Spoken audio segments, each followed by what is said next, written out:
Patrolling తో పాటు మరొక విధి మన జవాన్లు చేసేది మోర్చాలో కూర్చుని, అంటే చిమ్మ చీకట్లో ఉంటాయి ఇవి, వీటిలో కూర్చుని శత్రు వర్గాలకు నిఘాను కదలికలను అంచనా వేస్తుంటారు. ప్రస్తుతం ఒక సైనికుడు చూస్తున్నాం మనం, ఆయన ఏం చేస్తున్నారో సర్వేలెన్స్ కెమెరాస్ అదేవిధంగా నిఘా కళ్ళతోటి వీళ్ళు గమనిస్తూ ఉంటారు. तो ये क्या है, इससे क्या पता चलेगा आपको?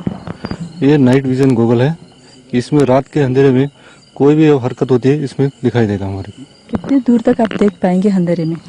इसमें कम से कम 500-600 मीटर तक हम दे सकते हैं, साफ दिखाई देगा हमारे को। तो इसके वजह से आप लोग नाइट में जो करते हैं बंक्स में, तो इसको सहारा लेके आप लोग देखते हैं कि मूवमेंट्स कैसा है? जी हाँ मैडम, इससे हम लोग देख करके हम लोग पता चलता है कि क्या मूवमेंट हो रही है इनकी रात के समय। तो हम जो कोई मूवमेंट होती है तो पहले हम अपर अधिकारी को बताएंगे, अगर ज़्यादा कोई हरकत करता है तो हम तुरंत फायर कर देंगे उनको।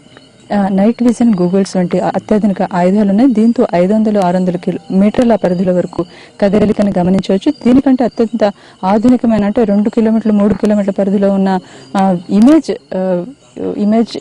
కనిపించే ఆయుధాలు కూడా మన సైనికుల దగ్గర ఉన్నాయి. వీటితోటి కదలికల్ని అంచనా వేస్తూ ఉంటారు. ఏమైనా అనుమానాస్పద అంశాలు ఉంటే కనుక వెంటనే ఉన్నతాధికారులకు చెప్తారు. లేదు అటువైపు నుంచి ఏమన్నా మరింత అనుమానాస్పదం ఉంది అనుకుంటే ఇక్కడ నుంచే ఫైరింగ్ కూడా మొదలు పెట్టేస్తామని చెప్తున్నారు.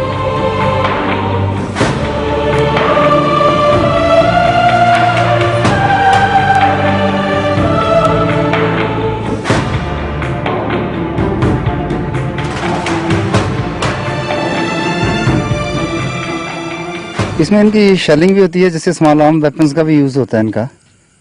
अभी तो काफ़ी दिन हो गए, वैसे कभी हुआ नहीं है, लेकिन जैसे लास्ट ईयर जैसे इंसिडेंट हुए थे तो उसमें जैसे स्मॉल आर्म वेपन का यूज़ हुआ था, और जैसे इनकी मशीन गन्स भी हुई थी, और उसके अलावा मोर्टार का भी फायर हुआ था इसमें। तो हमारे फौजों का क्या रिएक्शन है इस पे? रिएक्शन यानी कि वही है कि जैसे फायर का जवाब फायर से ही है, अगर शेलिंग वगैरह होती है तो वैसे फिर हम भी वही शेलिंग वगैरह करते हैं, मोटार का यूज़ करते हैं फिर। तो अब जो सेंसिटिविटी है बॉर्डर के थ्रू आउट द बॉर्डर, तो कैसा है प्रिपरेशन अपना बिल्कुल सही है, अपना हम बिल्कुल तैयार बैठे हैं।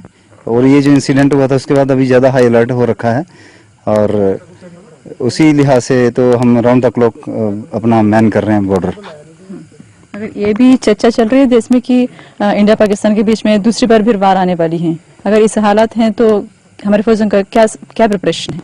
प्रिपरेशन ये है कि हम पूरी तरह से निपटने में सक्षम हैं इसके। जवानों का मोरल हाई है और सब कुछ अपना कंट्रोल में है, जैसे आगे सिचुएशन आएगी उसको वैसे ही टैकल किया जाएगा। ఇది సాయంత్రం 6 గంటల నుంచి తెల్లవారుజాము వరకు బీఎస్ఎఫ్ దినచర్య. భారత గడ్డను రక్షించడానికి ప్రాణాలను పణంగా పెట్టి కన్ను రెప్ప వేయకుండా మన దళాలు కాపలా కాస్తున్న తీరు.